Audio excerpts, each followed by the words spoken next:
स्वागत है आपके अपने YouTube चैनल कमलदेव एजुकेशन पर। मैं कमलदेव सर। आज के इस वीडियो में आपको हम क्लास 7 का विज्ञान भाग 2 का ये आपको अध्याय 4 बताएंगे और अध्याय 4 आपका जिसका नाम है गति एवं समय।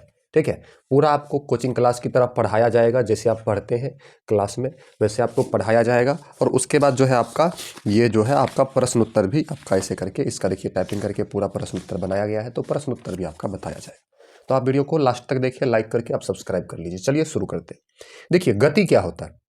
गति एक तरह से हम जो चलते हैं ना वही गति होता है। ठीक है, और गति समय के साथ आपके स्थान में जो परिवर्तन होता है उसी को हम गति कहते हैं। ठीक है, गति मंद हो सकती है, गति तीव्र हो सकती है। मंद मतलब धीरे धीरे चलना और तीव्र मतलब तेजी से चलना। अब देखिए, और समय की माप हम अलग अलग तरीका से करते हैं। ये है अलग अलग घड़ियां हैं, लेकिन हमारे पूर्वज जो थे प्रतिदिन सूर्य उदय से अगले सूर्य उदय के बीच के समय को एक दिन मानते थे। मतलब कि आज सूरज उगा और इसके बाद फिर अगला दिन जब सूरज उगेगा तो उसको मिलाकर के हमारे पूर्वज मानते थे कि अब एक दिन हो गया है। ठीक है, उसी प्रकार एक अमावस्या से अगली अमावस्या के बीच के समय की माप को माह के रूप में तथा वर्ष के माप के लिए जितने समय में पृथ्वी सूर्य की एक परिक्रमा पूरी करती है करते थे। अब महीना किसको मानते थे, तो अब जो अमावस्या है उसके बाद अगली अमावस्या उसके बीच के समय को कहते थे कि एक महीना हुआ, और सूर्य के चक्कर पृथ्वी जितना समय में पूरा करता था उसको एक वर्ष मानते थे, एक साल मानते थे। समझ गए। चलिए आगे बढ़ते हैं, ध्यान रखिएगा। देखिए अगला आपका क्वेश्चन है, क्वेश्चन कहते हैं कि आगे बढ़ते हैं। आगे आपका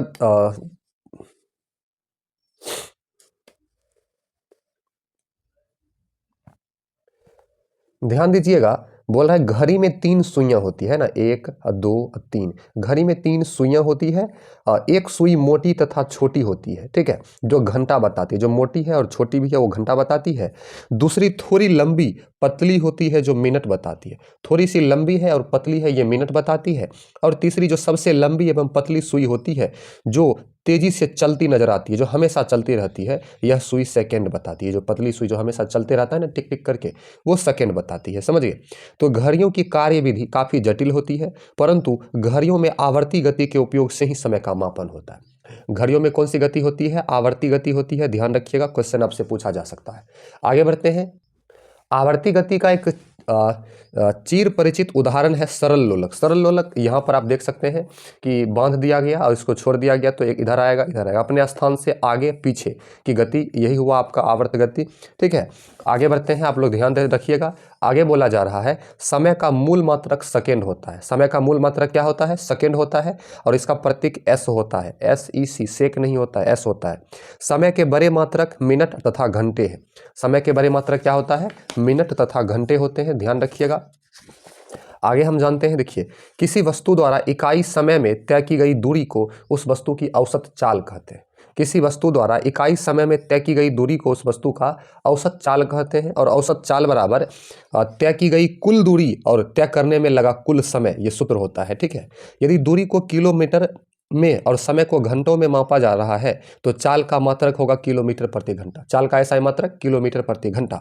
यदि दूरी को हम मीटर में और चाल को सेकेंड में मापेंगे तो चाल का ऐसा मात्रक हो जाएगा आपका मीटर प्रति सेकेंड। ठीक है, मीटर प्रति सेकेंड। इस आधार पर आप देख सकते हैं इस चीज़ को। ठीक है, आप लोग देखिए मोटरसाइकिलों पर एक मीटर लगा हुआ देखा होगा, ऐसे रहता है ना मोटरसाइकिल पर लगा हुआ, तो इसके कोने पर km प्रति h लिखा है। इसे चाल मापी कहते हैं और इंग्लिश में इसको स्पीडोमीटर कहते हैं। ठीक है, इसमें एक अन्य मीटर भी होता है जो वाहन द्वारा तय की गई दूरी मापता है, इसको पथ मापी ओडोमीटर कहते हैं। जो दूरी मापता है उसको पथ मापी कहते हैं, इंग्लिश में ओडोमीटर। और जो स्पीड मापता है, नहीं कहता है इतना स्पीड में हम गाड़ी चला रहे थे, तो उसको स्पीडोमीटर कहते हैं। ठीक है, चलिए आगे बढ़ते हैं। आगे आपका देखिए, ध्यान दीजिएगा, क्षैतिज रेखा पर x 0x अंकित कीजिए। देखिए ये सीधा रेखा ऐसे रहता है ना, इसको हम क्षैतिज रेखा कहते हैं, ध्यान रखिए। ठीक है, और इसी प्रकार ऊर्ध्वाधर रेखा y0, ये जो खड़ा है लंबवत रेखा है इसको हम ऊर्ध्वाधर रेखा कहते हैं। ठीक है, तो इसको y अक्ष कहते हैं, और कागज में जिस बिंदु पर दोनों अक्ष मिलते हैं उसे हम मूल बिंदु कहते हैं। देखिए यहाँ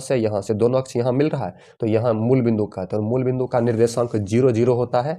आप सभी क्लास में इस चीज को पढ़िएगा, आप किसी क्लास में जाइएगा तो। ठीक है, देखिए जब कोई वस्तु समान समय में समान दूरी तय करती है तो उसकी गति को समरूप या एक समान गति कहते हैं। उसकी गति को समरूप गति या एक समान गति कहते हैं। तो आपका चैप्टर खत्म है। ये कुछ इंग्लिश वर्ड है साइंस का जिसको जानना बहुत ज़रूरी है, बेहद ज़रूरी है, तो ध्यान दीजिए। चाल को इंग्लिश में स्पीड कहेंगे, दोलन को ऑसिलेशन कहेंगे, और एक समान गति को यूनिफॉर्म मोशन कहेंगे, रेखा ग्राफ को लाइन ग्राफ, सरल लोलक को सिंपल पेंडुलम कहेंगे, आवर्त काल को टाइम पीरियड कहेंगे, और ग्राफ को ग्राफ कहेंगे। तो इस चैप्टर में हम जो जो सीखे हैं ध्यान दीजिएगा कि आवर्ती घटनाओं का उपयोग समय मापने में किया जाता है। लोलक की आवर्ती गति का उपयोग घड़ियों के बनाने में होता रहा है, घड़ी बनाने में। किसी वस्तु द्वारा इकाई समय में तय की गई दूरी को उस वस्तु की औसत चाल कहते हैं, ठीक है। अब वस्तुओं की चाल यह निर्णय लेने में हमारी सहायता करती है कि कौन दूसरों से तेज चल रहा है। किसी वस्तु की औसत चाल उसके द्वारा तय की गई कुल दूरी को चलने के लिए समय से विभाजित करने पर प्राप्त होती है, और इसका मूल मात्रक मीटर प्रति सेकेंड होता है। चाल बराबर क्या होता है? दूरी बटे समय, और औसत चाल बराबर कुल दूरी बटे कुल समय, ठीक है। वस्तुओं की गति को उनके दूरी समय ग्राफ द्वारा चित्रात्मक रूप में प्रस्तुत किया जा सकता है, और समरूप गति करने वाली वस्तु का दूरी समय ग्राफ एक सरल रेखा में होता है। चैप्टर खत्म है। अब है अभ्यास प्रश्न उत्तर। चलिए ध्यान देते हैं, अभ्यास प्रश्न उत्तर को हम लोग जानते हैं, ठीक है। बोल रहा है निम्नलिखित में कौन सा सरल रेखीय गति का उदाहरण है? तो यहाँ पर देखिए, सरल मतलब सीधा, सीधा रेखा, तो सीधे पुल पर रेलगाड़ी की गति सरल रेखीय गति है, ठीक है। इसी प्रकार आगे बढ़िएगा तो आगे है निम्नलिखित में कौन सा वर्तुल गति का उदाहरण है, ठीक है। वर्तुल गति का, तो वर्तुल गति का मतलब हुआ गोल गोल, सूरज के चारों ओर पृथ्वी की गति को वर्तुल गति कहेंगे, ठीक है। अगला प्रश्न आप देखिए, चाल का मूल मात्रक क्या है? तो चाल का मूल मात्रक आपका हो जाएगा मीटर प्रति सेकेंड, ठीक है, मीटर प्रति सेकेंड।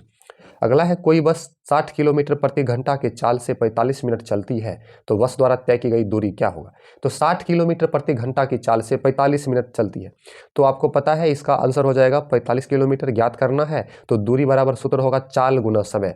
तो चाल यहाँ आपका है 60 किलोमीटर प्रति घंटा, तो 45 मिनट, तो यहाँ पर गुना कीजिएगा, ठीक है, आपका आ जाएगा 45 किलोमीटर। चलिए आगे बढ़ते हैं। अगला आपका है निम्नलिखित में कौन सा संबंध सही है? कौन सा संबंध सही है?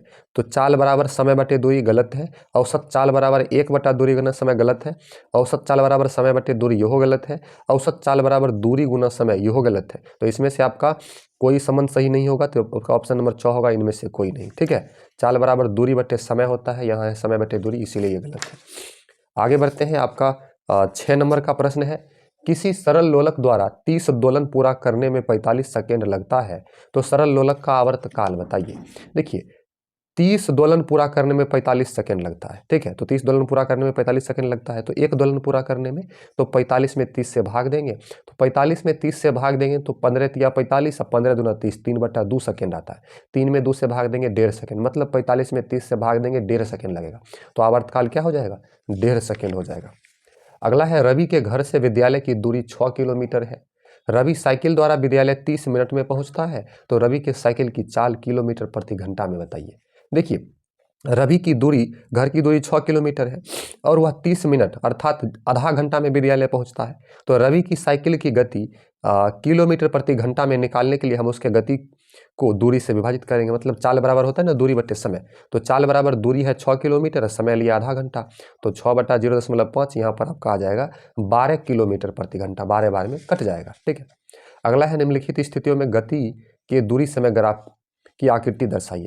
तो यहाँ पर नियत चाल से गति करती एक कार का है, आप बना लीजिएगा इसे 2, 20, 40, 60, ये आपका हो गया तय की गई दूरी मीटर में, और लिया गया समय मिनट में, 2 मिनट 4 मिनट, और ऐसे करके मिला दीजिएगा। आपका सड़क के किनारे खड़ी कोई कार, तो इसका ऐसे बनेगा, क्यों बनेगा? क्योंकि या तो चलवे नहीं करेगा, तो यहाँ चलेगा नहीं, तो इसका ग्राफ कैसे बनेगा, ठीक है। तो ये आपका हो गया 8 नंबर का प्रश्न। और अंतिम प्रश्न आपका 9 नंबर का है। बोल रहा है श्यामा की यात्रा के आखिरी नीचे तालिका में दिए गए इन आंकड़ों को समय दूरी ग्राफ द्वारा दर्शाइए। तो देखिए समय दूरी ग्राफ द्वारा दर्शाने के लिए आपका मन है, हम 5 छोटे छोटे लाइन लिए और 20 मिनट प्रत्येक लाइन को गिने हैं। यहाँ पर एक्स अक्ष पर 5 छोटे छोटे लाइन 1 मिनट मानते हैं। इस प्रकार से 0 तय की गई दूरी 0, 1 मिनट में 20 मीटर, 3 मिनट में 40 मीटर, 4 मिनट में 60 मीटर, ठीक है, 5 मिनट में 60 मीटर, 6 मिनट में 100 मीटर। तो यहाँ पर इस प्रकार से आपका ग्राफ बनेगा। तो इस वीडियो में मैंने आपको ये जो चौथा चैप्टर आपका था गति एवं समय, इसको पूरा बताया, समझाया। वीडियो अच्छी लगी तो आप लोग वीडियो को लाइक करके हमारे इस यूट्यूब चैनल को सब्सक्राइब जरूर कीजिए। मिलते हैं किसी और वीडियो में। थैंक यू, धन्यवाद।